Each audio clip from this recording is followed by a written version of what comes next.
बिस्मिल्लाहिर्रहमानिर्रहीम। जनाब मां डॉक्टर फ़तेह मोहम्मद मरी साहब वाइस चांसलर, जनाब डॉक्टर मोहम्मद खान सांगी साहब dean faculty of arts, doctor Rushdullah Makhmoor Bukhari साहब डायरेक्टर ऑफ द चेयर, ॿिया ॿाहिरि खां आयल यूनिवर्सिटी खां ॿाहिरि खां आयल मुंहिंजा दोस्त नियाज़ कंवर साहब, मोहम्मद खान महर साहब, निसार सोलंकी साहब, ॿिया खोड़ सारा मुंहिंजा दोस्त प्रोफेसर साहिबान वेठा आहिनि। नाला वठंदासीं त वाक़ई घणो टाइम लॻंदो।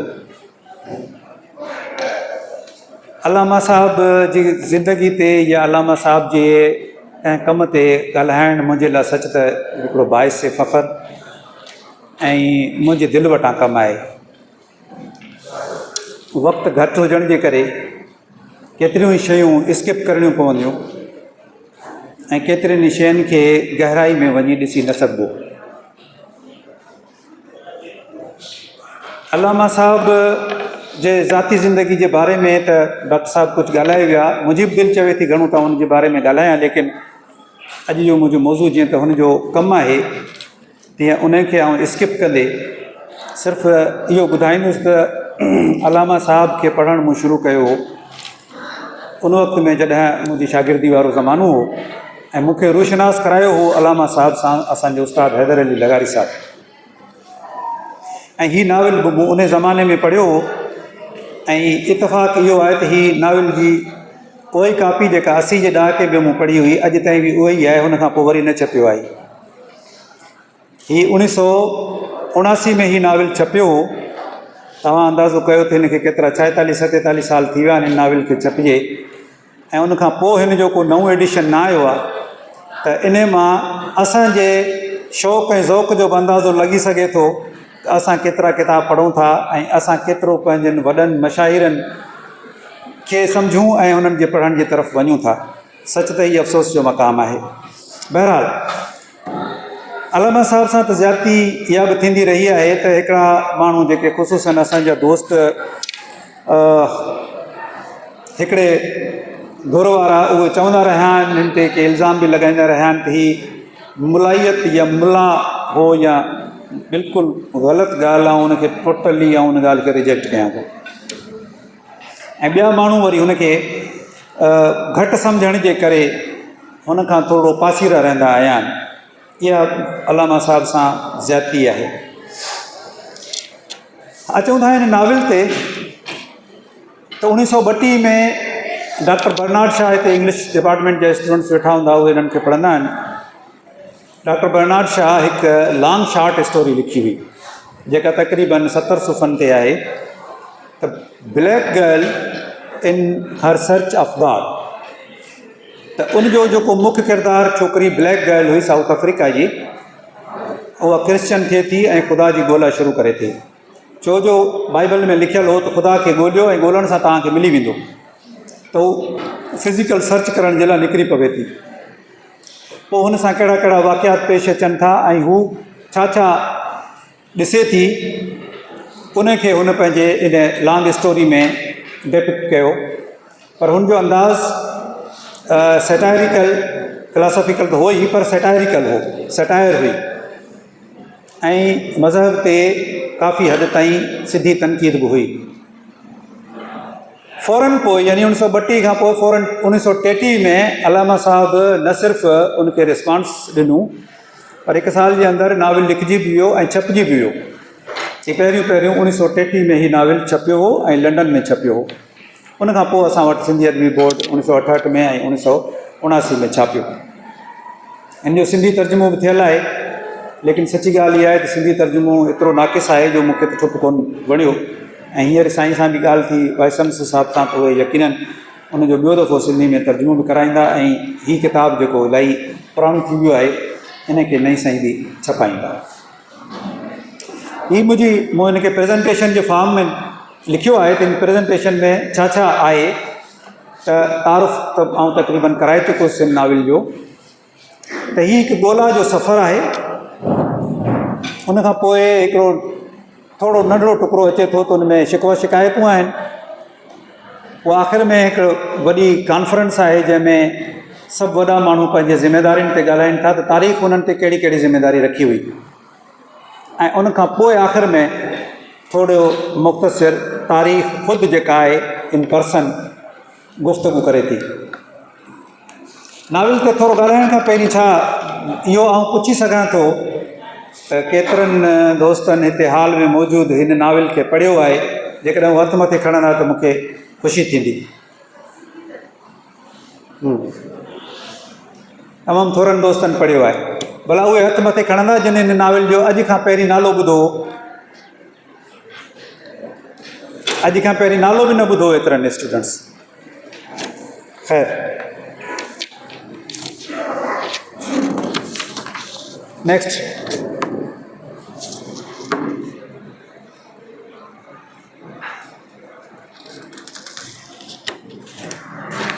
हिन खां पहिरीं हिकिड़ी स्लाइड हुई, उहा शायदि हिन में न आहे। हा, अदबी तनक़ीद जो टिकुंडो। ही रफली असां जॾहिं लिटररी क्रिटिसिज़म कंदा आहियूं त इलाही डिटेल्स में शयूं हूंदियूं आहिनि, 30-40 शयूं हूंदियूं आहिनि जिन खे नज़र में रखी पोइ लिटररी क्रिटिसिज़म कबो आहे या कंहिं किताब जो रिव्यू कबो आहे। पर उनखे असां मूं मेनली 3 हिसनि में विरायो आहे। त हिकिड़ो आहे उनजो आर्ट एंड एस्थेटिक्स यानी फ़न ऐं जमालियात, ॿियो आहे कॉम्प्रीहेंशन एंड एक्सप्लिकेशन यानी तफ़हीम, तज्ज़ियो ऐं तशरीह, ऐं टियों जेको कमु हिकु ॾुखियो कमु बि आहे ऐं वॾो कमु आहे उहो आहे इंटरप्रिटेशन।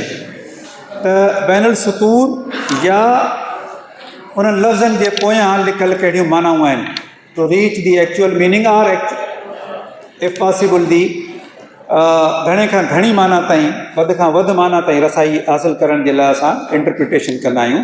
ऐं उहा इंटरप्रिटेशन घणा माण्हू मुख़्तलिफ़ तरीक़नि सां करे सघनि था। नेक्स्ट, मूं हिन नाविल ते ईअं सम्झो त अॼोकी मुंहिंजी प्रेज़ेंटेशन हिन नाविल जे इंटरप्रिटेशन जे हवाले सां ॻाल्हाइजे त उहा शायदि 10% बि मुश्किल सां हूंदी, छो जो हीउ 125 सुफ़नि जो नाविल मुंहिंजी नज़र में केतिरनि ई नाविल्स जे 1000 सुफ़नि खां वधीक हिन में मवादु आहे। त उन जे करे हिते हिकिड़ो टिप ऑफ दी आइसबर्ग आहे जेको आउं अॼु ॻाल्हायां पियो।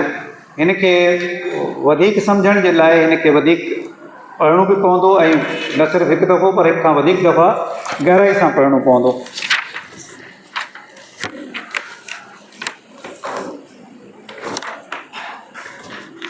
नेक्स्ट, हिकु छोकिरी आहे भूरी छोकिरी। भूरी छोकिरी आमतौर ते माण्हुनि जे बारे में जॾहिं कलर्स जे बारे में ॻाल्हाईंदा आहिनि त आमतौर ते सिर्फ़ु 2 कलर हूंदा आहिनि, हिकिड़ो वाइट, ॿियो ब्लैक, ॿियो ब्राउन। असां माण्हू यानी सब कॉन्टिनेंट जा माण्हू उन्हनि खे ब्राउन चयो वञे थो, वेस्टर्न वर्ल्ड में असांखे ब्राउन सॾियो वञे थो। त असां वटि ब्राउन जो तर्जुमो वरी ख़बर न आहे छो भूरी छोकिरी कयो वियो। भूरी छोकिरी उर्दू वारा त भूरी माना ब्राउन, पर असां वटि सिंधी में भूरी माना गोरी छोकिरी। तंहिंजे करे इहो मिसअंडरस्टैंडिंग न हुजणु खपे त भूरी छोकिरी का यूरोपियन छोकिरी आहे। हीअ भूरी छोकिरी ईअं सम्झो त सिंधी छोकिरी आहे। हिकु मज़ेदार तव्हांखे ॻाल्हि ॿी ॿुधायां त 1933 में हिकिड़ी ॿी शॉर्ट स्टोरी बि छपी हुई, उहो the adventure of white girl in search of God, Maxwell जी। उन बि बर्नार्ड शॉ खे रिस्पॉन्ड कयो ऐं उहा 24 सुफ़नि जी कहाणी आहे। उन में हुन जीअं त क्रिश्चियनिटी ते अटैक हो शाह जो, त उनखे जवाबु ॾेई क्रिश्चियनिटी जो डिफेंस कयो। पर हिते असां सिर्फ़ु हिकिड़े ई नाविल ते ॻाल्हायूं पिया। त उहा भूरी छोकिरी जा सिंधी छोकिरी जेका आहे उहा तारीख़ ऐं इकनॉमिक्स जी स्टूडेंट आहे ऐं उनजी हिकिड़े ॾींहुं दिलि बेचैन थिए थी ऐं पंहिंजो पाण खां राति जे टाइम ते सवालु पुछे थी त ख़ुदा किथे आहे। उहो जॾहिं इहो सवालु पुछे थी पंहिंजो पाण खां, तॾहिं ॾिसे थी त उन कमरे में हिकु ओड़ो शख़्स अची वञे थो। उनखे हिकिड़ो लिबास पातल आहे, उन लिबास ते मुख़्तलिफ़ तस्वीरूं छपियल आहिनि, तारीख़ जे मुख़्तलिफ़ दौरनि जूं तस्वीरूं छपियल आहिनि ऐं उहो ख़ुदि ॿुधाए थो इनखे त आउं पाण तारीख़ आहियां। ऐं तो जीअं त सुवालु पुछो आहे ख़ुदा किथे आहे, त अचु त आउं तोखे तारीख़ जे मुख़्तलिफ़ दौरनि जो सैर करायां ऐं तुंहिंजी ॻोल्हा जो सफ़र शुरू करियूं था तारीख़ खां। तारीख़ में कई हज़ार साल पोइ ते हलूं था ऐं ॾिसूं था त उते जा माण्हू या तोसां कहिड़ा कहिड़ा मरहला पेश अचनि था। नेक्स्ट, छोकिरी जॾहिं ॾिसे थी, अचानक पंहिंजो पाण खे ॾिसे थी, त हू कई हज़ार साल पोइ तारीख़ जे कंहिं दौर में अची वई आहे ऐं इन दौर में तव्हां ॾिसंदो त उन छोकिरी जे हथ में ढगी आहे ऐं हू हिकिड़े घर जे अॻियां बीठी आहे, जंहिं घर जी कुंड में हिकिड़ो बुत पियल आहे। आमतौर ते त बुत मंदर में हूंदा आहिनि, पर हिते घर में बुत पियो आहे। हीअ तारीख़ जो उहो दौरु आहे जंहिंमें जेके बुतनि जी पूॼा थींदी हुई त उहे फैमिली गॉड्स हूंदा हुआ, गॉड स्मॉल जी, उहे फैमिली गॉड हूंदा हुआ। अञा ताईं उहे कबीले जा या क़ौम जा ख़ुदा, हाणे त ख़ुदा लफ़्ज़ ॿिन्ही मीनिंग्स में इस्तेमालु थींदो, जी कैपिटल में बि जी स्मॉल में बि, अञा उनजो नज़रियो न पहुतो हो माण्हुनि ताईं। त उन जे करे हर फैमिली जो पंहिंजो हिकिड़ो बुत हूंदो, हर फैमिली उनखे पूॼींदी हुई ऐं उहे फैमिली वारा उनखे पुछनि था त तूं खाना बदोश आहीं या हर काईंदड़नि मां आहीं, यानी तूं सेटल्ड लाइफ आहे तुंहिंजी, you belong to settled life or you are the roamer, you roam around.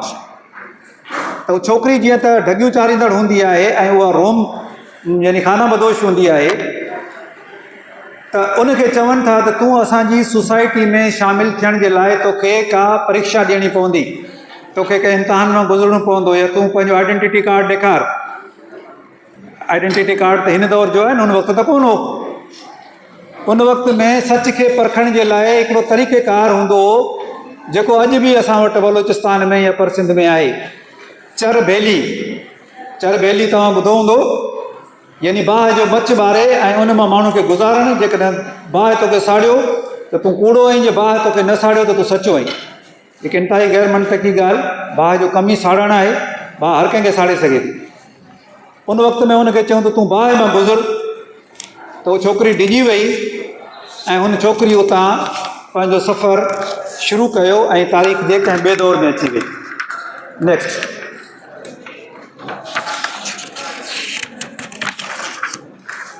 हू जॾहिं ॿिए दौर में अचे थी त पंहिंजो पाण खे ॾिसे थी त आउं ज़रतश्तियुनि जे दौर में आहियां ऐं उते ॿिनि ख़ुदाउनि जो कॉन्सेप्ट आहे। हिकिड़ो आहोरमज़ यानी नेकी ऐं पैदाइश जो ख़ुदा, ऐं ॿियो अहरमन यानी बदी ऐं डिस्ट्रक्शन जो ख़ुदा। ज़रतश्त खाना बदोशनि खे गॾु करे ज़मीन खेड़ण जो दर्स ॾिनो त जीअं तहज़ीब जी शुरूआति करे सघिजे। हुन इहो चयो त खाना बदोश लाइफ खे तर्क कयो ऐं हिकिड़ी जॻह ते वियो, छो जो खाना बदोश दिमाग़ जेको हूंदो आहे वेंडर जो दिमाग़ हूंदो आहे, ऐं वेंडर जेको आहे उहो कंहिं हिकिड़ी पॉइंट ते ॼमी बि न सघंदो आहे ऐं एज़ अ रिज़ल्ट हू फ़िकिर ऐं सोच हुनजी गहरी न थींदी आहे। हुनजी सोच सिर्फ़ु पंहिंजे माल चारण ताईं हूंदी आहे ऐं ग्रेज़िंग ग्राउंड्स ताईं हूंदी आहे। त उन जे लाइ हुन तरीक़ेकार छा अख़्तियार कयो? नेक्स्ट, यानी ज़रथुस्ट्रा जेको ज़ोरास्ट्रियन ज़रतश्ती मज़हब जो बानी हो, उन चयो त इहे ॿिनि ख़ुदानि जो कॉन्सेप्ट ॾियण खां पोइ हुन टिनि शयुनि खे मुक़दस करार ॾिनो। हिकिड़ो बाहि खे, ॿियो ढगे खे, ऐं टियों पंहिंजो हिकिड़ो टिनि शयुनि खे, बाहि जंहिंखे विसामण ॾिजे, ढगो ऐं हर, इन्हनि टिनि शयुनि खे उन मुक़दस करार ॾिनो। अॼु हर जी त ख़ैर असां वटां ख़तमु थी वियो आहे जदीद मशीनरी अचण जे करे, पर कंहिं दौर में हर खे पूॼो वेंदो हो, ढगे खे पूॼो वेंदो हो, जेको अॼुकल्ह बि इंडिया में गऊ माता जे हवाले सां उनजी तमामु वॾी अहमियत आहे, उनखे ज़रे घटि पूॼो वञे थो। इन्हनि टिनि शयुनि जी शुरूआति असल में ज़रतश्त खां थी हुई। हाणे बुरी छोकिरी ख़ुदा जी ॻोल्हा में आहे ऐं हुन ज़रतश्त चयो त खाना बदोश ज़िंदगी मुकमिल तौर ते आस्ते आस्ते करे ख़तमु थियणु खपे ऐं हुनखे मन थियणु खपे। नेक्स्ट, उन वक़्त में सभ खां वधीक अहमियत जेका मिली उहा मिली बाहि जी हिफ़ाज़त खे, छो जो सर्द इलाइक़ो हो ऐं ॿियो त बाहि ॿारणु उन वक़्त में ॾुखियो, हज़ारे साल पुराणी ॻाल्हि पिया करियूं। ऐं बाहि ॿारण में घणो टाइम लॻंदो हो। उन करे हुन चयो त बाहि ॿारे रखो ऐं पोइ उनखे ज़िंदा रखो। पोइ उनखे हिन क़िस्म जा मोहबत ठाहिया विया, प्लेसिस अहिड़ियूं ठाहियूं वियूं, अहिड़ा हॉल या कमरा ठाहिया विया जंहिंमें बाहि हर वक़्तु ॿरंदी रहे। पोइ उन्हनि छा कयो त हिकिड़ो माण्हू बि रखी छॾियो ॻोठ जो, त जेको बाहि खे सोरींदो रहे, उन में काठियूं विझंदो रहे। हिकिड़ो इहो कमु थियो। ॿियो इहो त काठियूं खणी अचण जे लाइ, बाहि खे नमस्कार करण जे लाइ उहो जॾहिं उते ईंदा हुआ त गरम गरम कमरे में वेही रहंदा हुआ, ॿाहिरि सर्दी हूंदी हुई त उन्हनि खे उते कंफर्टेबल महसूसु थींदो हो। ईअं ई हिकिड़ी इनडायरेक्टली ही इंस्टीट्यूशन बणिजी वियो। यानी हिकिड़ो माण्हू जेको घटि कमुकार कंदो हो, हर फार न करे सघंदो हो, पोइ अची वेही रहियो, चए सॼो ॾींहं थो कयां त तव्हां काठियूं मिड़े अचो ऐं बाहि में विझंदो वेंदुसि 24 कलाक, मूंखे मानी बि खाराए वेंदा करियो, ढगी जो खीर बि ॾेई वेंदा करियो। ईअं मज़हबी क्लास पैदा थियो ऐं ईअं प्रीस्ट क्लास, मौलवी चओसि, पंडित चओसि, जेको बि चओसि, पर बहरहाल उहो उनजो शुरूआति हितां खां थिए पई। मुख़्तलिफ़ जॻहियुनि ते मुख़्तलिफ़ तरीक़े सां शुरूआति थी, पर ज़रतश्तिन में हितां खां शुरूआति थी। नेक्स्ट, हा, ही ज़रतश्ती एथिक्स आहे त पालियल जानवरनि, कुतनि ऐं पखियुनि जी हिफ़ाज़त करण वारो जन्नत में वेंदो। अॼुकल्ह त तव्हांखे ख़बर आहे तव्हां जन्नत में कीअं वेंदा, रमज़ान जो महीनो आहे, सभिनी खे ख़बर आहे जन्नत में कीअं वञिबो। पर ज़रतश्तिन चयो त जन्नत में उहो वेंदो जेको पालियल जानवरनि, कुतनि ऐं पखियुनि जी हिफ़ाज़त करे। ॿियो नंबर, जेको बाहि, ढगे ऐं हर जी हिफ़ाज़त कंदो उहो बि जन्नत में वेंदो। खाना बदोश दोज़ख में वेंदा। थोरो डपु बि ॾियणो हो माण्हुनि खे ऐं लालच बि ॾियणी हुई। पोइ हीउ जेको नेकी जो तसवुरु आहे, फ़लसफ़े जा कई स्टूडेंट्स वेठा हूंदा हिते, उस्ताद बि शायदि हुजनि फ़लसफ़े जा, त नेकी जो हीउ तसवुरु जेको आहे त उहा नेकी जंहिंमां फ़ाइदो थिए, जंहिंमां का सफलता मिले, जंहिंजो को मटीरियल गेन बि थिए, उहो नेकी जो जेको तसवुरु आहे उनखे चयो वञे थो प्रैग्मेटिक कॉन्सेप्ट ऑफ एथिक्स या pragmatic concept of morality. Next, ही शइ नाविल में त कोन्हे, पर मूं मोरालिटी जा कहिड़ा क़िस्म आहिनि उहो थोरो ॿुधाए छॾियो आहे। जेकॾहिं कंहिंजो इंट्रस्ट हूंदो त उन ते वधीक पोइ ॻाल्हाईंदुसि सवाल जवाब जे मौक़े ते। त ही 4 क़िस्म आहिनि मेनली एथिक्स जा, अख़लाक़ियात जा। हिकिड़ो प्रैग्मेटिक जेको रिज़ल्ट ओरिएंटेड आहे, जंहिंजे रिज़ल्ट मिले, ऐं ॿियो आहे डिओंटोलॉजिकल जेको आहे एज़ पर रूल्स, कानून जे मुताबिक़ हलो, रूल्स जे मुताबिक़ हलो, जेको तव्हां ते ज़िमेदारी रखी वई आहे उहा पूरी कयो, फ़ाइदे ऐं नुक़सान खे न ॾिसो, भले केतिरो बि नुक़सानु थिए। ऐं इमैनुअल कांट हिन ई सिलसिले में डिओंटोलॉजिकल एथिक्स जे बारे में चयो हो त let the justice prevail even if the heaven falls, आसमान किरे त किरण ॾियोसि, पर इंसाफ़ जो बोलबाला कयो। ही ॿियो तसवुरु हो। चयो हो कॉन्सिक्वेंशलिस्ट, यानी हिन हाल में जेकॾहिं 200 माण्हू वेठा आहिनि ऐं 150 माण्हुनि जो भलो थिए जंहिं बि ॻाल्हि में, उहा ॻाल्हि ठीकु आहे, यानी मेजॉरिटी जो जेको भलो थिए, ही प्रैग्मेटिक तसवुर जे काफ़ी वेझो आहे। ऐं चोथों, यूडाइमोनिस्ट गोल्डन मीन वारो जेको इस्लाम में बि आहे, विच थिरो थिजे, मैन रवी, इहो कॉन्सेप्ट, हिन किताब जो नालो बि जेको आहे यूडाइमोनिस्ट अरस्तू जो आहे, ऐं अरस्तू इन कॉन्सेप्ट खे वधीक ॻाल्हायो, लेकिन असल में ही कॉन्सेप्ट अरस्तू खां बि पहिरीं गौतम बुद्ध ॾिनो हो। नेक्स्ट, नेठि बुरी छोकिरी या सांवरी छोकिरी अचे थी सिंध में, उहा सांवरी छोकिरी जॾहिं सिंध में अचे थी त उहा जीअं त खाना बदोश हुई त हू उतां माइग्रेशन कनि था। खाना बदोशन जे लाइ ऑप्शन इहो ई हो त या त तव्हां हर फार खे लॻो, ज़मीन खेड़ियो, या त मुल्क छॾे वञो। पोइ घणनि मुल्क छॾियो, ऐं जिन मुल्क छॾियो ऐं सिंध ऐं बरे सगीर में आया उन्हनि खे चयो वियो आर्या, आर्यन्स। आर्या खाना बदोश हुआ, पोइ अची हिते सेटल थिया सदियुनि खां पोइ। त हू हिकिड़े पंहिंजो पाण खे ॾिसे थी त हिकिड़े आर्या पीउ जी धीउ आहे ऐं उहे हाणे सिंध पहुची विया ऐं सिंध में हू ॾिसे थी त जेके असुली रहाकू दरावड़ हुआ उन्हनि खे आर्यन जेको आहे सो जाहिल सम्झणु शुरू कयो। चऊं हीअ त जाहिल आहिनि, रंग जा कारा आहिनि। हू बेनिस्बत आर्यन्स जेके हुआ उहे दरावड़नि जे बेनिस्बत रंग जा कुझु गोरा हुआ। उते मानू फिलोसोफर हो उते उन वक़्त जो, उन हिकु फ़लसफ़ो ॾिनो जेको जंहिंखे मानू समर्ती बि चयो वञे थो, मनु समर्ती चयो वञे थो। ऐं अॼुकल्ह पाण घणा ॾिसंदा हूंदा, इंडियन चैनल्स जेकर ॾिसंदा हूंदा या इंडियन फिल्मूं ॾिसंदा हूंदा, उन में हिकिड़ो लफ़्ज़ इस्तेमालु थिए थो मानवता। हीअ असांजी मानवता जे ख़िलाफ़ु आहे, हीअ हमारी मानवता के ख़िलाफ़ु है। यानी हुन जेको सिस्टम मानू ॾिनो हो अॼु ताईं बि उहो सिस्टम क़ाइमु दाइमु आहे सवाइ कुझु तब्दीलियुनि जे। हुन माण्हू छा सिस्टम ॾिनो हो, उहो सिस्टम ज़ात पात वारो हो।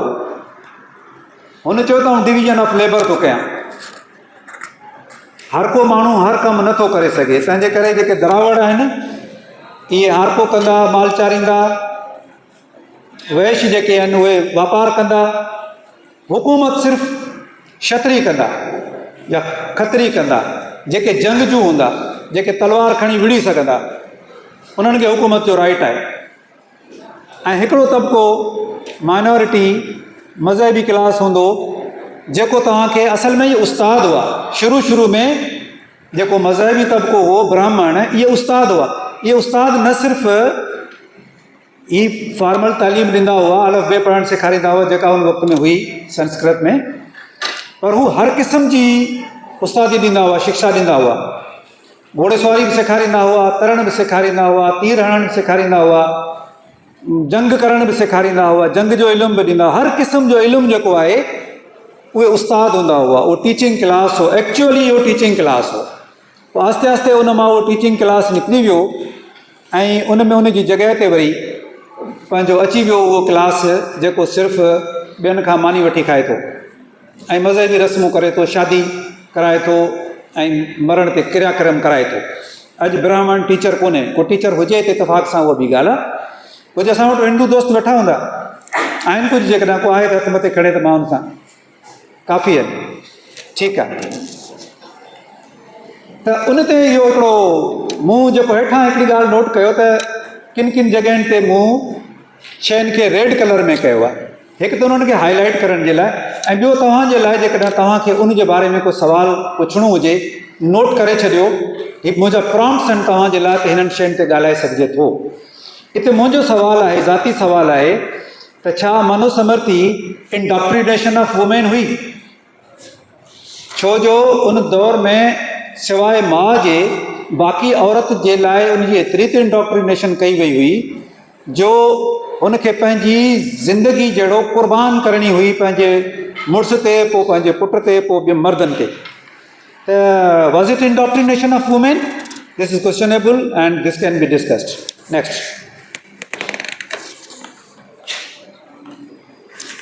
आर्यन जी अखलाकियात जी तव्हां पहिरीं ॾिठी, ज़ोरास्ट्रियन जी अखलाकियात उहा ही हुई त ब्राह्मण जा पेर धोआरण ऐं इन जी ख़िदमत करण वारा सर्ग में वेंदा। मुंहिंजा हिंदू दोस्त वेठा आहिनि, ख़बर न आहे अॼुकल्ह द्वारनि था उन्हनि जा पेर हले न। जन्नत जी तलाश त तव्हांखे बि हूंदी न बाबा, असांखे त आहे, तव्हांखे बि हूंदी त तव्हां ब्राह्मण जा पेर धोआरियो, तव्हां जन्नत में वेंदो। सती थींदड़ औरत जा जंहिंजो मुड़ुसु मरी वञे ऐं उहा उन सां गॾु बाहि में सड़ी मरे, उहा सिधी जन्नत में वेंदी, उनखां को पुछाणो कोन थींदो। यमदूत ईंदो, उनखे वठी वेंदो। जन्नत जो सफ़र शॉर्टकट। मुड़ुस जी इज़त न कंदड़ ऐं उनजो हुकुम न मञींदड़ औरत नर्ग में वेंदी। नोट कयो बाबा।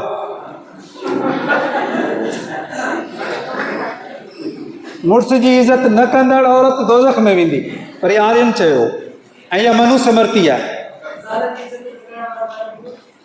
उन ते पुछाणो ई कोन्हे।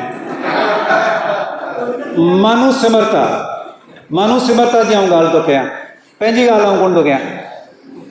त हिते क्वेश्चन इहो बि आहे त हुन जे वक़्त में ही माण्हू जेको आहे इहे तबिका ठाहे रहियो त was it division of labour, can we say it a division of labour or not?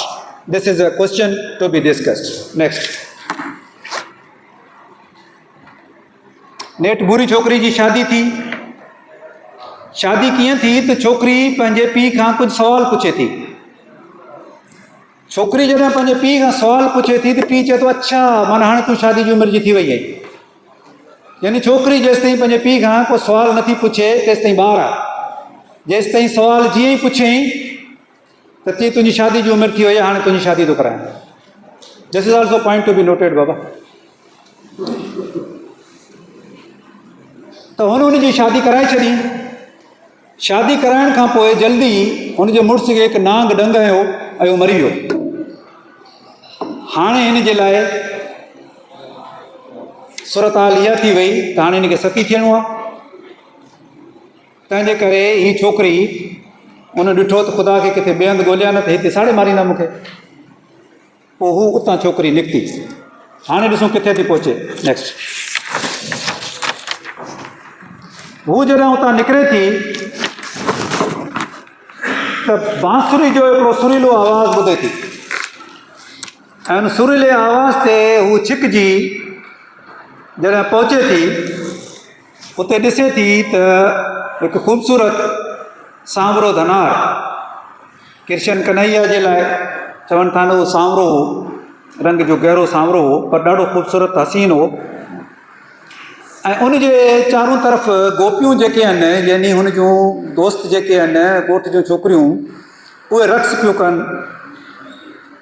त हीअ छोकिरी बि जेको आहे हुन ते मोहत थी पवे थी ऐं उन्हनि छोकिरियुनि सां गॾु हीअ बि उन्हनि सां गॾु रक़्स करणु लॻे थी।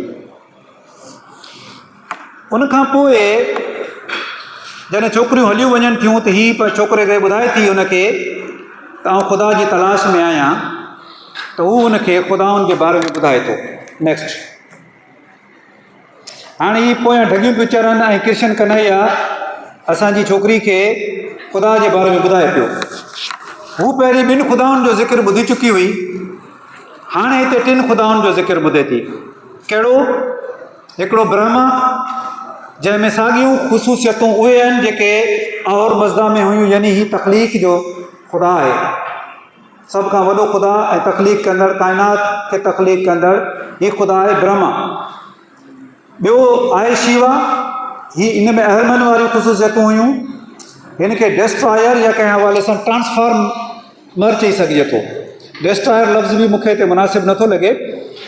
ट्रांसफॉर्मर यानी हिकिड़ो फ़सुलु थी ख़तमु थी सड़ी वञे थो जॾहिं त पोइ हुनखे उन ज़मीन मां कढी उछलाइणो पवे थो, साड़णो पवे थो उन जॻह ते ताकी ॿियो फ़सुलु थी सघे। इहा ट्रांसफॉर्मेशन आहे।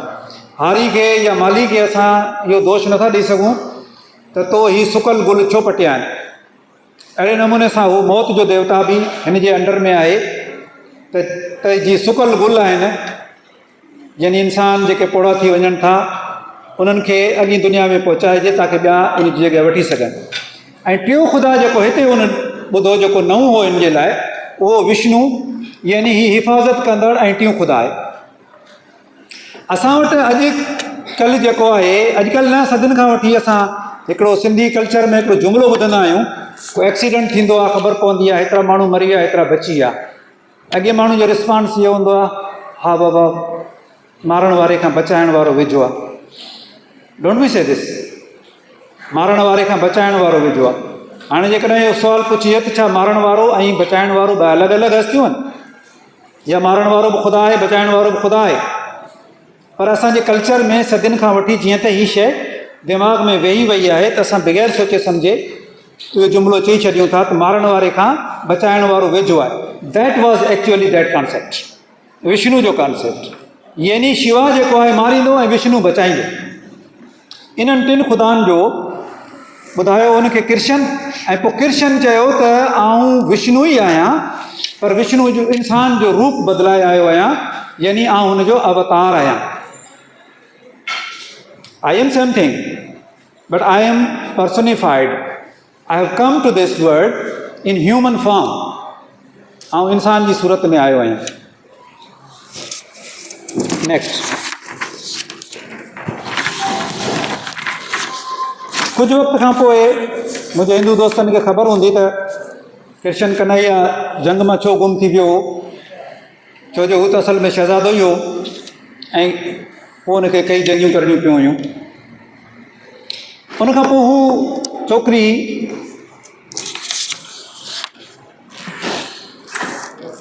मिस्र में पहुचे थी। मिस्र में जॾहिं हू पहुचे थी त उन वक़्तु शदीद ग़ुलामी जो दौर हो। आज़ाद इंसान जेके हुआ, इवन यूनान में जिते सुकरात ऐं अफलातून हुआ, उते बि 20 सैकड़ो माण्हू आज़ाद हुआ, 80 सैकड़ो माण्हू ग़ुलाम हुआ। मिस्र में, रोम में त उन खां बि वधीक ग़ुलाम हुआ। त हीअ फ़ौरन हिनखे केरु पकिड़े वठे थो ऐं हिनखे वञी विकिणे थो, ऐं हीअ ईअं विकामंदी फ़िरौन जे महल में पहुची वञे थी ऐं फ़िरौन जी पसंदीदा दासी बणिजी वञे थी। उते फ़िरौन खे चवे थी त आऊं ख़ुदा खे ॻोल्हींदे ॻोल्हींदे हिते पहुती आहियां। त फ़िरौन ॾाढो ख़ुशि थो थिए, चए थो ज़बरदस्त, हलीअ थो ख़ुदा ॾेखारियां। वठी महल जी दरी मां सिज ॾे सूर्य नमस्कार कंदे चवे थो, ओयो बीठो थिए ख़ुदा। चए थी अच्छा हीअ आहे, हीअ त मूं इंडिया में बि इंद्र देवता ॾिठो, पर हीअ त ख़ुदा कोन्हे। चए थो ॿियो ख़ुदा आऊं आहियां न। त फ़िरौन पाण खे ख़ुदा सॾाईंदा हुआ। चए थो ॿियो ख़ुदा आऊं आहियां, तोखे जी तलाश पूरी थी, हाणे हल त पाण कचहरी कयूं। कुझु ॾींहंनि खां पोइ हिकिड़ो को पुराणो पोड़ो को चाचो मामू फ़िरौन हो, उहो गुज़ारे वियो। उहो जॾहिं गुज़ारे वियो त उन दौर में फ़िरौननि सां गॾु फ़िरौन जी माल मिल्कियत, फर्नीचर, घर ॿार, ज़ालूं, दासियूं, घोड़ा, उहे पूरींदा हुआ वॾी खॾु खोटे। ॾिठूं त उन जूं के सवें दासियूं हुयूं, उन्हनि खे बि गैलींदा वञनि पिया ऐं फ़िरौन सां गॾु उनखे वॾी खॾु खोटे उन्हनि खे पूरे छॾियऊं। त हुन चयो त मुंहिंजो बि मुस्तक़बिल इहो थींदो जे हीउ फ़िरौन मूं त आऊं बि पूर बसि। मौक़ो ॾिसे थी त ॿिया पिया रोअनि रड़नि हुन फ़िरौन जे लाइ, इहे चुप चुप करे निकिरी पहुची वञे थी ॿिए हंधि। किथे पहुचे थी? उते पहुचे थी जिते हज़रत मूसा दरिया क्रॉस करे पियो या समुंड क्रॉस करे पियो ऐं उनजी क़ौम हुन सां गॾु आहे, 2 टे घेटा बि हुन सां गॾु आहिनि। उते उनखे उहो हज़रत मूसा जे तरफ़ां पहिरियों दफ़ो अणॾिठे ख़ुदा जो तसवुर जी हुनखे ख़बर पवे थी। हेसि ताईं जेके ख़ुदा हुआ उन्हनि जा बुत हुआ या माण्हू पंहिंजो पाण खे ख़ुदा पे सॾायो या अवतार पे सॾायो, पर हिते उनखे अणॾिठे ख़ुदा जो तसवुर ॾिनो वञे थो। पर ख़ुदा खे राज़ी करण जे लाइ ॿिए पासे हुन ॾिठो त माण्हुनि जी क़ुर्बानी कई पई वई, औरतुनि, ॿारनि, मर्दनि खे, ग़ुलामनि खे कुही उन्हनि जो रत बुतनि ते हारींदा हुआ। पर हिते जेको आहे सो एतिरी रिआयत हुई त माण्हुनि जे बजाए घेटनि खे कुही ऐं उन जो रत उन ख़ुदा खे ख़ुशि करण जे लाइ क़ुर्बानी ॾिनी पई वई। ऐं ॿी ॻाल्हि इहा हुई त हिते अबनि ॾाॾनि जी पूॼा कोन हुई। इहे कॉन्सेप्ट्स हुन हज़रत मूसा खां वरिता ऐं अॻिते पंहिंजो सफ़र जारी रखियो। नेक्स्ट, हुन हिकिड़ो उनखे विजन थी, हिनखे ख़्वाब बि नथो चई सघिजे, हुनखे हिकिड़ो विजन थी, उन अधु अखियूं पूरियल, अधु अखियूं जाॻियल।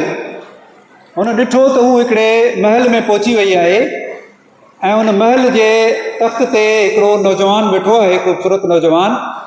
रंग हुनजो बि सांवरो आहे, हज़रत सुलेमान जो रंग सांवरो हो ऐं उनजे चारों तरफ़ जीअं त हुनजे ज़हन में गोपियूं हुयूं त हुन चयो त गोपियूं आहिनि। पोइ ख़बर पयसि त हिन हज़रत सुलेमान जूं ज़ालूं आहिनि, सभु 100 खां त मथे हुयूं। के चवंदा 500 हुयूं, के चवंदा 800 हुयूं, के चवंदा 300 बानियूं हुयूं, पर हलो पाण 100 ताईं ॿधूं था भला। 100 खनि हुन जूं उहे ज़ालूं हुयूं, राणियूं हुयूं जेके उन जे चौधारी वेठियूं हुयूं ऐं हू पाण साज़ वॼाए रहियो। त हिनखे पहिरीं ग़लतफ़हमी थी वई त कृष्ण कन्हैया आहे, त कृष्ण कन्हैया बि सांवरो हो, उहो बि साज़ वॼाईंदो हो, उनजे चारों तरफ़ बि गोपियूं हूंदियूं हुयूं। पर पोइ उते उन ॿुधायुसि त न, आऊं कृष्ण कन्हैया कोन आहियां, आऊं सुलेमान आहियां। उते हुन ॾिठो त कुझु नंढड़ा जानवर ऐं पखी बि मौजूदु हुआ हुन महफ़िल में, छो जो हज़रत सुलेमान चयो त आऊं फितरत सां ॻाल्हाईंदो आहियां, यानी फितरत जी ॿोली सम्झंदो आहियां। हाणे this thing should not be taken as a literal त भई उहो जानवर पखी ॻाल्हाईंदो हो ऐं माण्हू ॿुधंदो हज़रत सुलेमान सम्झंदो ऐं हुनजी ॿोली में पखी चूं चूं कंदो त हज़रत सुलेमान बि चूं चूं कंदो। न, हीअ फितरत जी ॿोली खे सम्झणु आहे। असांजा माण्हू बि केतिरा ई फितरत जी ॿोली खे सम्झनि था। जीअं दरिया चढ़ंदो आहे त केतिरा ई माण्हू हरकतियूं कंदा आहिनि, बाबा दरिया ॻाल्हाए थो, दरिया ॾाढो कावड़ में आहे, दरिया जी ॿोली सम्झनि था। ईअं ई माण्हू तव्हांजो को धारियल पेट हूंदो, कुतो ॿिली, तव्हां हुनजी ॿोली सम्झंदा आहियो। हाणे हुनखे बुख लॻी आहे या हुनखे निंड अचे थी, एक्सक्यूज़ मी। ईअं हज़रत सुलेमान फितरत जी ॿोली सम्झंदो। हीअ यरूशलेम में हीउ दौरु साॻियो जेको इंडिया में यानी मौसीक़ी जो दौरु, रक़्स जो दौरु, आर्ट जो दौरु हो, त हीउ यरूशलेम में बि साॻियो ई दौरु हो। नेक्स्ट,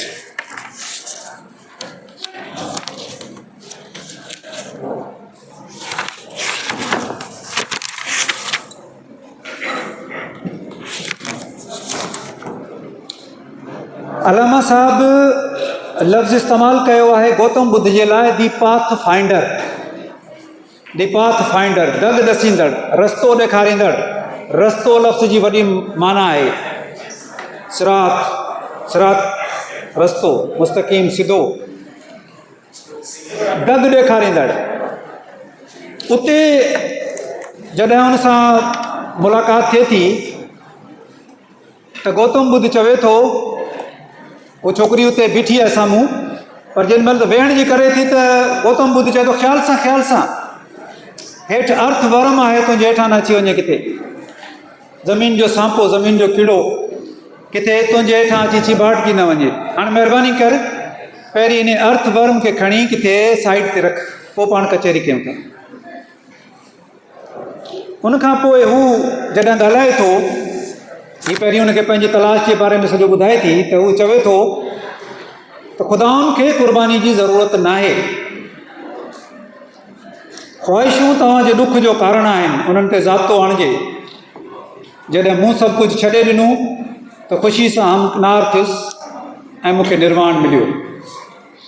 पंहिंजी ॻोल्हा जो रुख ख़ारजी दुनिया जे बजाए पंहिंजी दाख़िली दुनिया ॾांहुं मोड़, अखियूं ऐं कन बंदि कर, अंदरि जे आवाज़ ॾे तवजो ॾे, पंहिंजो पाण खे सुञाण। हाणे हीअ लफ़्ज़ असांखे ॿुधल ॿुधल लॻनि पिया, इन करे जो हीअ लफ़्ज़ असांजे सिंधी मुआशिरे जे लाइ नवां न आहे, शाह लतीफ़ खे पढ़ंदड़ जे लाइ नवां न आहे।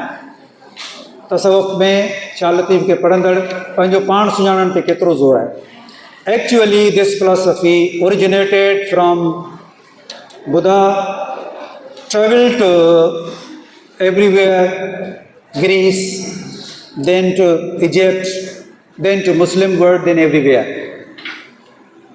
असल ओरिजिनेटर जेको आहे उनजो गौतम बुद्ध आहे। हर साह वारे जी हिफ़ाज़त करियो, जीअण जो हक़ हर जीव खे आहे, फितरत सां हमआहंगी पैदा करियो, फितरत सां विड़ो न। अॼु जेको असीं क्लाइमेट जी ॻाल्हि पिया कयूं, इहो 2600-2700 साल पहिरीं ॻाल्हि थियल आहे। पर ही ॻोल्हा करण जे लाइ मुंहिंजे भिक्षु खे घर ॿार ज़ाल माल मिल्कियत खे छॾिणो पवंदो। हाणे इहा ॻाल्हि अॻिते हली वाज़े थींदी, उहो सिर्फ़ु छॾण जी ॻाल्हि करे थो, अॻिते हली कंहिं न कंहिं तरीक़े सां इहा ॻाल्हि असां ते बि आहे त ख़ुदा जी मोहबत तव्हांजे दिलि में पंहिंजी ज़ाल ॿार औलाद माल मिल्कियत खां वधीक हुजणु खपे। उते हुन छॾण जी ॻाल्हि कई, छॾण जो मतिलबु मक़सदु इहो ई हो त उन्हनि खां वधीक तव्हांजे दिलि में अहमियत सच जी हुजे। इस्लाम में अची उहो थियो ख़ुदा जी। नेक्स्ट, उतां खां हू फिरी जॾहिं हिकिड़ी जॻह ते वञे थी त ॾिसे थी त हिकिड़ो मंदरु आहे ऐं उते कृष्ण भॻवान जी मूर्ति पई आहे ऐं हिकिड़ो बीठो आहे, हिकिड़ो प्रीस्ट बीठो आहे, पंडित हिकिड़ो बीठो आहे। उनखे ॾिसी ख़ुशि थी थिए त हीअ त साॻियो कृष्ण कन्हैया आहे। पोइ चवे थी बुत छो आहे, हीअ कृष्ण कन्हैया किथे आहे, मूंखे त मिलणो आहे, हिन सां हुन जी ॻोल्हा में आई आहियां। हू चए थो ॻोल्हा में आई थी, बीठो न साम्हूं, मिलीसि न। चए थी हिन जी ॻाल्हि नथी कयां, ऐं कृष्ण कन्हैया जी ॻाल्हि थी करे। चए थो कृष्ण कन्हैया आहे, ॾिसी कोन थी, अखियूं कोन थी, साम्हूं आहिनि तुंहिंजो कृष्ण कन्हैया। चए थी हीअ त मूर्ति आहे। मूर्ति छो ठाही अथव, छा हुनजो देहांत थी वियो आहे? कि नादान मूर्ख, ख़ुदा न ॼमंदा आहिनि न पैदा थींदा आहिनि। ज़बान बंदि कर पंहिंजी। इन्हनि लफ़्ज़नि जे पोयां केतिरियूं मानाऊं काज़ी साहब छॾियूं आहिनि, केतिरी इंटरप्रिटेशन थी सघे थी, उहो त कई कलाक हुजनि जो हिननि ते ॻाल्हाइजे।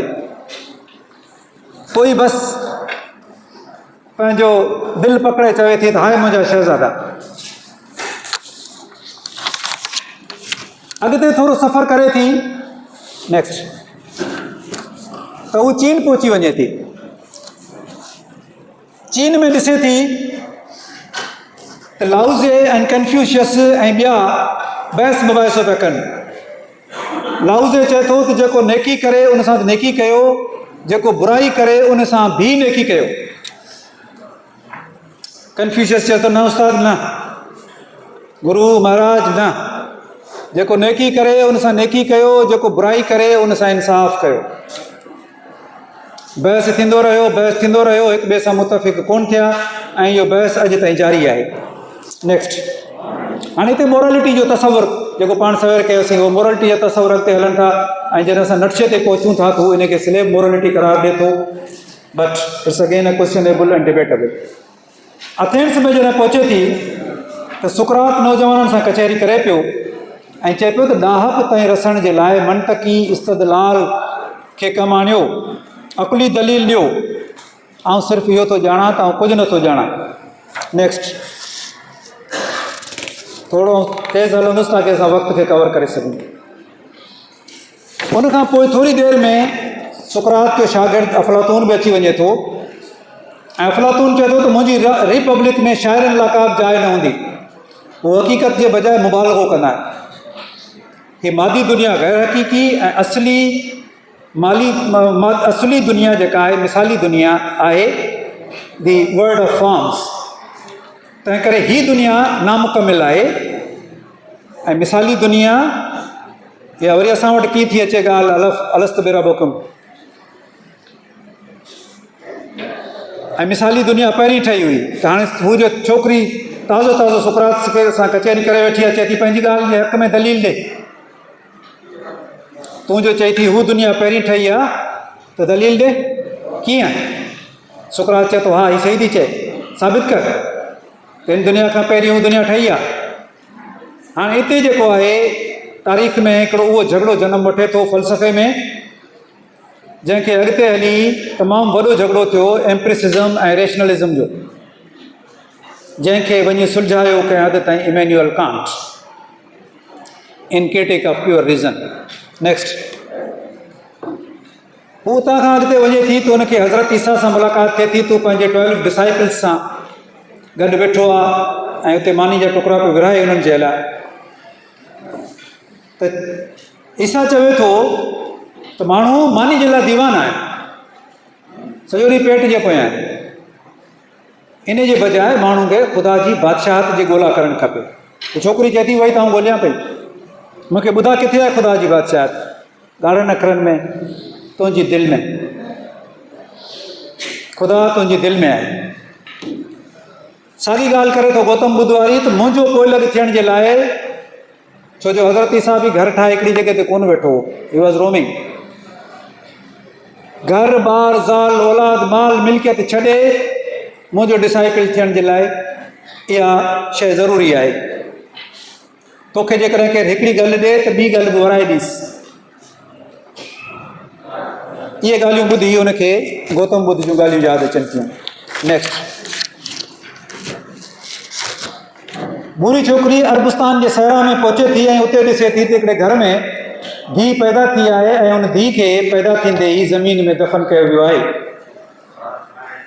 उते वरी ही बि ग़ुलाम बणिजी वञे थी ऐं ग़ुलाम बणिजी हिकु मंडी में विकामण जे लाइ अचे थी।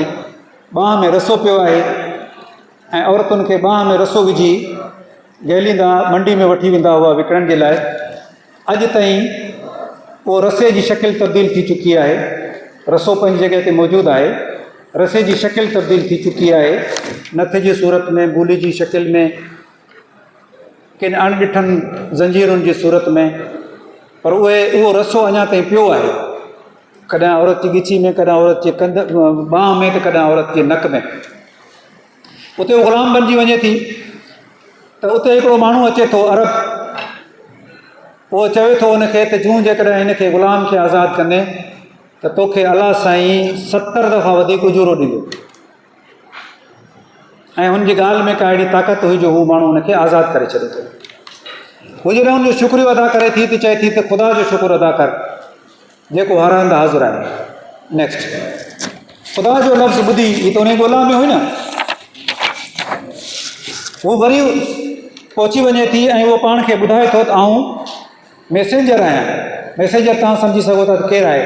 पैगंबर मोहम्मद सल्लल्लाहु अलैहि वसल्लम चवे थो त आऊं पैगंबर आहियां।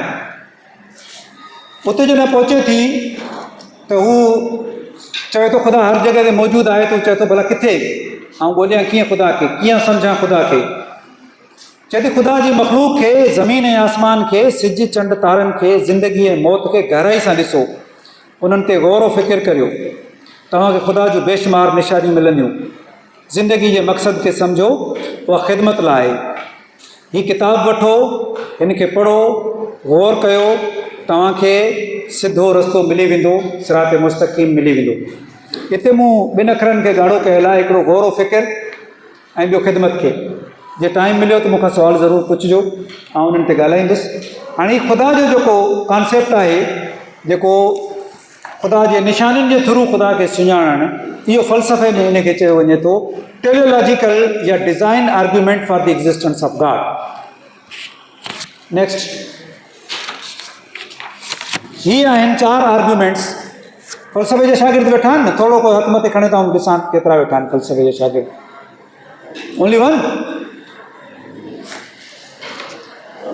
तव्हां बि आहियो जी? तव्हां फ़लसफ़े शागिर्द आहियो।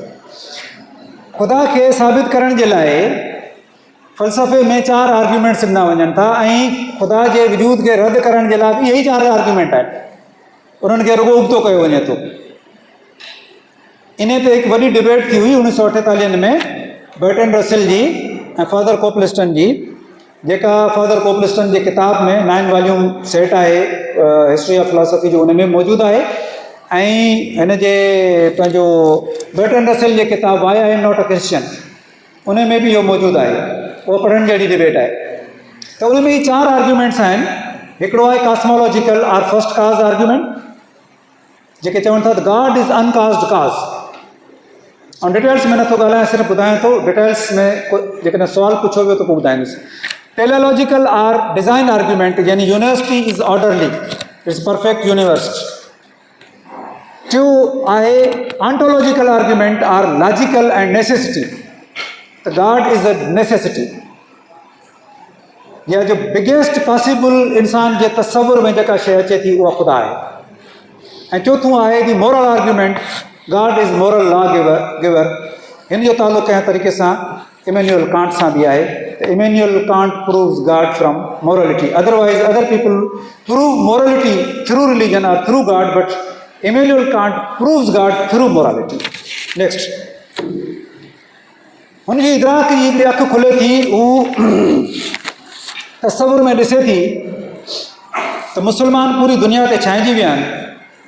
बगदाद खां वठी उंदलस ताईं, काहिरा खां वठी कज़ाकिस्तान ताईं इल्मु, फ़िकिर ऐं हुनर जूं कई दर्सगाहूं खुली चुकियूं आहिनि। मुफ़क्किर फ़लसफ़ाना बहस करे रहिया आहिनि। इब्न रुश्द अरस्तू जे फ़लसफ़े ते शरूं लिखी रहियो आहे। साइंस, आर्ट, अदब ऐं हुनर तरक़ी करे रहिया आहिनि। पूरी दुनिया मां किताब ख़रीद कया पिया वञनि। हीअ तसवुर जी दुनिया में ॾिसे थी जेको तारीख़ में थी चुको। नेक्स्ट, पर इदराक जी अखि जॾहिं अॻिते खुले थी त ॿिए मंज़र में ॾिसे थी त तलवारूं चमकनि पियूं, घोड़ा हिणकनि पिया ऐं ज़ख़्मियुनि जूं दाहूं आहिनि चारों तरफ़, बेवाहुनि ऐं ॿारनि जा किहाट आहिनि, बाहि जा उला आहिनि। बगदाद जूं लाइब्रेरियूं सड़नि पियूं ऐं दजला जो पाणी सॼो रत सां रंगीन थी वियो आहे। साइंसदान मुफ़क्किर जान बचाइण जे लाइ भॼनि पिया, पर किथे बि जाइ अमान कोन्हे। मंगोलनि बगदाद ते हमिलो कयो हो ऐं सदियुनि जी महिनत, घटि में घटि 1000 साल या 700-800 साल जी महिनत जेका आहे उहा ज़ाया थी चुकी हुई मंगोलनि जे हमले ते। हिते छोकिरी जी ॻोल्हा पूरी थिए थी। असांजो नेक्स्ट जेको चैप्टर आहे हिन में, नेक्स्ट छोकिरी जी हिते ॻोल्हा पूरी थिए थी ऐं हू पंहिंजो पाण खे ॾिसे थी त कंहिं नखलिस्तान में आहे ऐं उते हुनजी ॻोल्हा कंदड़ जेका छोकिरी ब्लैक गर्ल हुई उन सां मुलाक़ात थिए थी, जेका बर्नाड शाह वारी छोकिरी, उहा बि ॻोल्हींदे ख़ुदा खे ॻोल्हींदे अची हुन सां मिली। ऐं पोइ ॿई ॼणियूं वरी हिक ॿिए खां पुछनि थियूं त मैक्सवेल वारी छोकिरी किथे आहे, सफ़ेद वाइट छोकिरी जेका आहे उहा किथे आहे। उहो कारी छोकिरी चवे थी त हिते पासे में हिकिड़ी वॾी कॉन्फ्रेंस थियण वारी आहे, वॾो हिकिड़ो मेलो थो थिए, फिक्री मेलो, सफ़ा वेझो हल त हलूं हुते। पोइ हू ताईं निकिरनि था, हलो त उन फिक्री मेले में असीं शामिलु थियूं। नेक्स्ट, उते जॾहिं फिक्री मेले जे जॾहिं गेट ते पहुचनि था त उन्हनि खे टी छोकिरियूं बि मिली वञे थी, वाइट गर्ल। हाणे टई छोकिरियूं मिली हिक ॿिए खे ॾिसी ॾाढो ख़ुशि थियनि थियूं। गोरी छोकिरी खे चवनि थियूं ॾे ख़बर भला तोखे ख़ुदा मिलियो?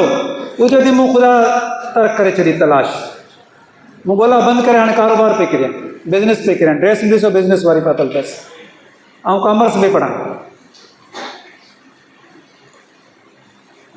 दरवाज़े जे अञा अंदरि दाख़िल थियण वारियूं हुजनि थियूं त पासे में ॾिसनि था त हिकिड़ो वॾो गोड़ मची वियो आहे ऐं सफ़ा के माण्हू विढ़ण जे लाइ तयारु आहिनि हिक ॿिए सां, उलरूं पिया कनि हिक ॿिए ते। नेक्स्ट, उते ई वञी वेझो ॾिसनि थियूं त छा गुफ़्तगू ॿुधनि थियूं। क्रिश्चियन पादरी आहे जेको अखियुनि मां हुनजे भाउ जा उला पिया निकिरनि, ऐं उहो चए थो हीउ कहिड़ो मज़ाक़ आहे, हीउ मज़हब या हू मज़हब दुरुस्त आहे, जॾहिं त दुरुस्त मज़हब सिर्फ़ु ऐं सिर्फ़ु ईसाइत आहे। निजात कंहिंजे अमलनि सां कोन्ह थींदी आहे, निजात जे लाइ ईसा जो खून काफ़ी आहे। ॻाल्हियूं कहिड़ियूं पिया कयो, हीउ ख़ुदा, हू ख़ुदा, हीउ मज़हब, सिर्फ़ु हिकिड़ो मज़हब सचो आहे, उहो ईसाइत। पोयां यहूदी बीठो आहे, चए थो तर्स तर्स तर्स, तुंहिंजो इंजील आयो किथां आहे? सॼो ओल्ड टेस्टामेंट मां त आयो आहे, असां न हुजूं हा तो वारो इंजील ई न हुजे हा। असुलु मज़हब जेको आहे उहो असांजो यहूदियुनि वारो आहे, उहो असां वारो इंडिया जो हमरा बि बीठो हो बल्कि। हुन चयो त बाबा असुलु मज़हब वेदनि वारो, इहे तव्हांजा सभु जेके बुज़ुर्ग फ़लसफ़ी जेके आहिनि इहे असुल में पहिरीं असांजा ऋषि हुआ, इहे मरी विया, पोइ उन्हनि जो ॿियो जनमु थियो आहे हिते यूरोप में, ऐं पर उहो पुराणो जनमु हिननि खे यादि आहे। असुलु मज़हब असांजो अथव हिंदू मज़हब। इन्हनि टिनी जो मज़हब हिते झगड़ो हलंदो रहियो ऐं हीअ उन मेलो ॾिसण जे लाइ अंदरि रवानी थी वियूं। नेक्स्ट, हीअ जॾहिं अंदरि पहुतियूं त ख़ुशि आमदीद करण जे लाइ केरु बीठो हो गेट ते? इमैनुअल कांट पंहिंजो किताब क्रिटिक ऑफ प्योर हुनजे हथ में आहे ऐं चवे थो त मोस्ट वेलकम। सिंबॉलिक आहे, केतिरो सिंबॉलिक आहे, केतिरियूं शयूं सिंबॉलिक आहिनि।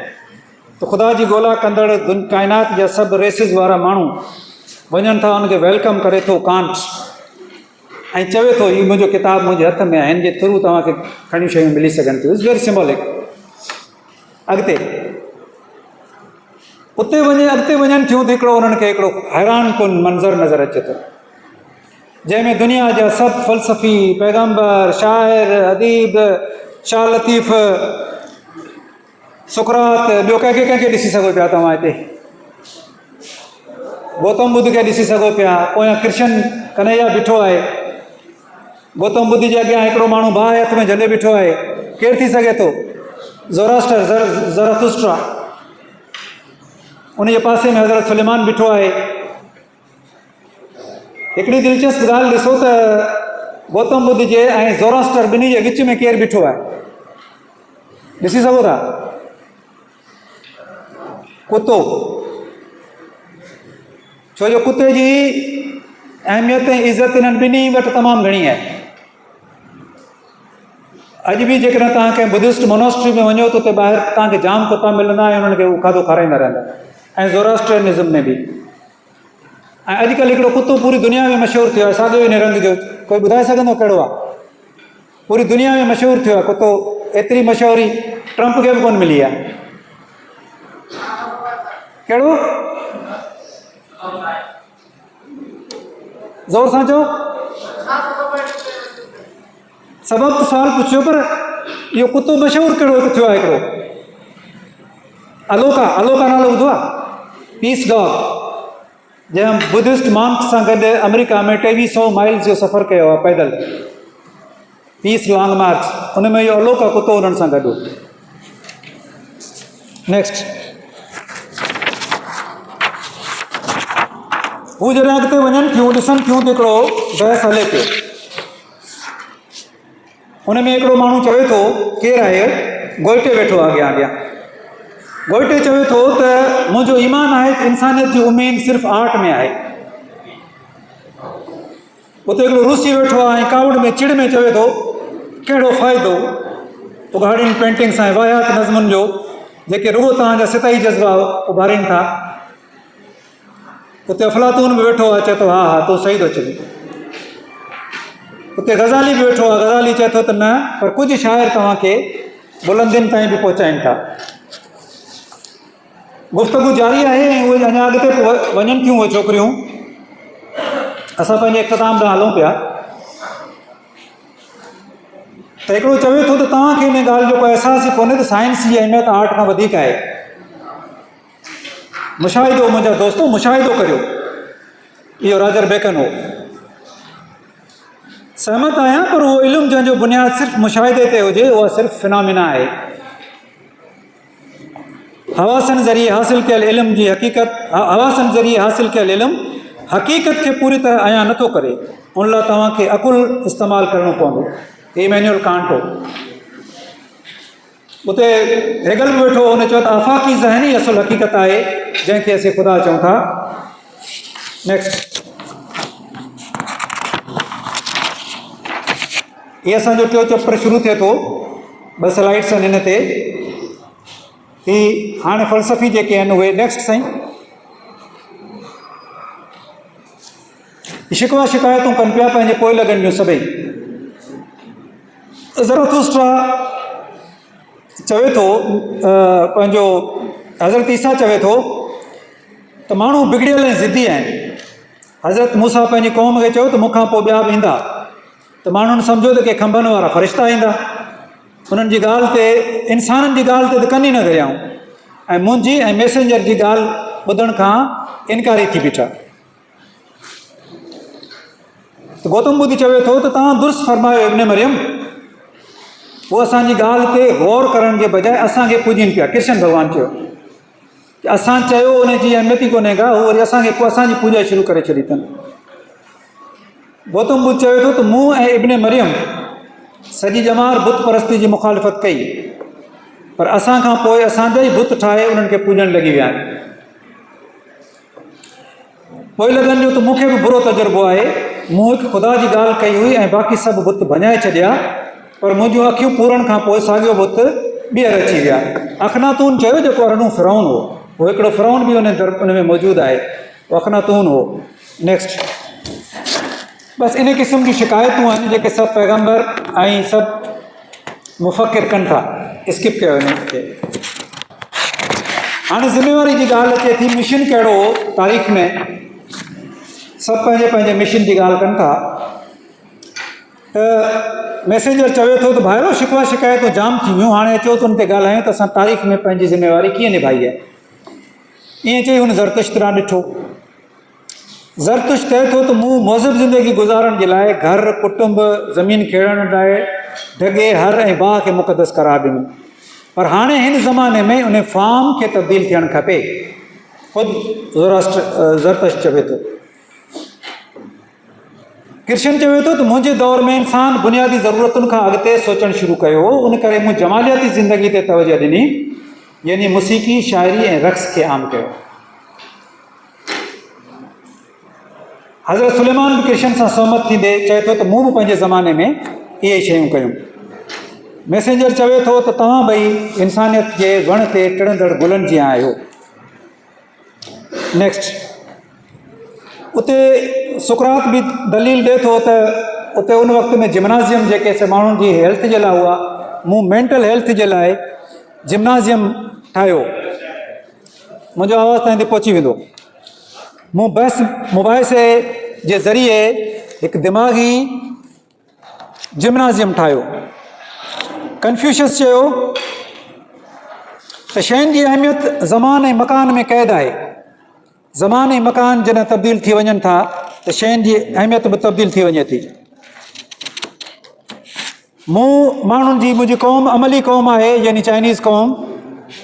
मूं हुन जी अमली ज़िंदगी खे सुधारण जे लाइ फ़िकिर ॾिनो ऐं लाउज़ हुननि जी अंदरूनी ज़िंदगी खे सुधारण जे लाइ फ़िकिर ॾिनूं ऐं ईअं असां ॿिन्ही तारीख़ जी ज़िम्मेवारी निभाई। उन खां पोइ गौतम बुद्ध ॻाल्हाए थो ऐं उहे पंहिंजी हुन छा तारीख़ में कहिड़ी ज़िम्मेवारी पूरी कई उन ते उहो ॻाल्हाए थो। आख़िर में आख़िरी जेका ॻाल्हि आहे उहा दी मैसेंजर हज़रत मोहम्मद कनि था ऐं उहे चवनि था हिकु दिलचस्प ॻाल्हि जेका अलामा साहब कई आहे रसूल सल्लल्लाहु अलैहि वसल्लम सां मनसूब करे, इहा मूं ॻाल्हि अॻे किथे बि न पढ़ी आहे न किथे ॿुधी आहे। दी मैसेंजर चवनि था त सभिनी खे मुखातिब थी चवनि था त मूं का बि नई शइ न आंदी आहे, मूं का बि नई शइ न आंदी आहे। तव्हां सभिनी जेको तारीख़ में रोल अदा कयो आहे मूं तव्हां जूं सभु सुठियूं शयूं खणी ऐं सभु उहे शयूं जेके ज़मान ऐं मकान जे हवाले सां मतरूक थी वियूं उन्हनि खे छॾे करे मूं उन्हनि सभिनी खे सिंथेसाइज़ करे जॾहिं हिकिड़ी शइ खे अॻियां रखियो आहे त हिकु मुकमिल नई शइ थी वई आहे। जुज़वी तौरु हिन में सभु शयूं जेके आहिनि उहे पुराणियूं आहिनि जेके अॻे तव्हां चई चुका आहियो, पैगम्बर, फ़लसफ़ी, गौतम बुद्ध, सभु जेके तव्हां चई चुका आहियो मूं सभु चयूं आहिनि। गौतम बुद्ध चवे थो त लाइफ खे त्यागे छॾियो, त रसूल चवे थो त्याग कयो पर थोरे वक़्त जे लाइ, यानी उनखे हुन मॉडिफाई कयो, ख़तमु न कयो आहे। ज़िंदगी जो थोरो हिसो गौर ऐं फ़िकिर, गौर ऐं फ़िकिर छा आहे? गौर छा आहे? गौर इज़ मेडिटेशन।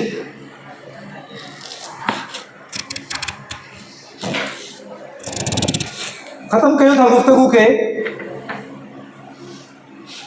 टाइम जे करे सिर्फ़ु आख़िरी इहा स्लाइड पढ़ां थो, ज़िम्मेदारी खां अॻिते हलो थोरो। हुन रसूल सल्लल्लाहु अलैहि वसल्लम सभिनी फ़लसफ़ियुनि जा नाला वरिता आहिनि ऐं सभिनी खे चयो आहे त तव्हां जेका फलाणी ॻाल्हि कई उहा ज़बरदस्त आहे, जेका तव्हां फलाणी ॻाल्हि कई उहा ज़बरदस्त आहे ऐं उनखे मूं मॉडिफाई करे पंहिंजे फ़िक्री निज़ाम में उनखे रखियो आहे। आख़िर में छोकिरी वरी वापसि पंहिंजे बेडरूम में अचे थी ऐं तारीख़ जेका आहे उहा ॻाल्हाए थी। उहो चवे थो ओल्ड मैन त सभु मज़हब इंसान खे सेखारण ऐं संभालण आया। कल्चर जो तालुक़ु जुज़ सां ऐं तहज़ीब जो तालुक़ु कुल सां आहे। ज़रतुश्त मानू ऐं हज़रत मूसा तहज़ीब जा नुमाइंदा हुआ, क्रिश्चन ऐं हज़रत सुलेमान जमालियाती कल्चर जा नुमाइंदा, जॾहिं त गौतम बुद्ध ऐं हज़रत ईसा शऊरी दिमाग़ जे कल्चर जा नुमाइंदा आहिनि। बुरी छोकिरी चवे थी त मुंहिंजी मुलाक़ात ख़ुदा सां न थी। हिते तारीख़ जो हिकिड़ो वॾो टैक गूंजे थो कमरे में ऐं चवे थो त ख़ुदा सां मुलाक़ात काइनात जो आख़िरी कमु आहे। हिते नाविल पूरो थिए थो।